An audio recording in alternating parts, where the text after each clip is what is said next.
আসসালামু আলাইকুম। আমরা অনেক দিন পর গ্রামের বাড়িতে ঘুরতে এসেছি। আর পিছু তো দেখেন, সে খোলামেলা পেয়ে অনেক খুশি হয়ে গিয়েছে।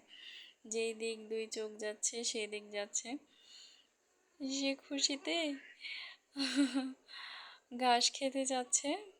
আহ, খেতে পারে না অবশ্য, চেষ্টা করছে। অনেক খুশি হয়েছে, মানে খুশিতে কি করবে সে বুঝে পাচ্ছে না।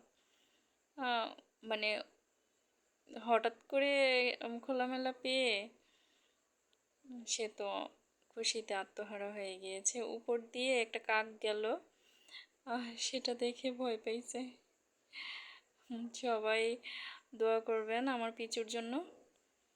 আহ, আজকের মতো এতটুকুই। আল্লাহ হাফেজ।